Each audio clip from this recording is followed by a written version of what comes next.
एक बस्ती बसने वाली है, जिस बस्ती में कोई सुन न हो, वहाँ जीना भी कोई छूट न हो, वहाँ फूल खुशी के खिलते हो और वो सब सारे मिलते हो, वहाँ रंग और दूर बरसता हो और सारे हंसते बसते हो। एक आस है ऐसी बस्ती की जहाँ झूठ का कारोबार न हो, जहाँ दहशत का बाजार न हो, जहाँ खून की होली आग न हो, जहाँ आदत की शाम न हो। एक आस है ऐसी बस्ती की जहाँ रोटी शहर से सस्ती हो, जहाँ खुद सबसे इंसाफ मिले, दिल सबका सबसे साफ मिले।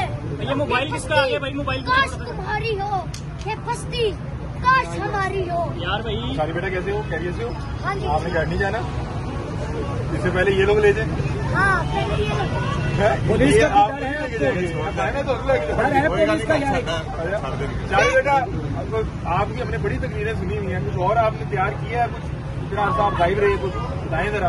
ये लश्कर भी तुम्हारा है, सरकार भी तुम्हारा है।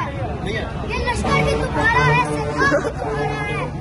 तुम झूठ को सच लिखो, अखबार भी तुम्हारा है। इन अंधेरों का जिगर चीर के दूर आएगा, इन अंधेरों का जिगर चीर के दूर आएगा।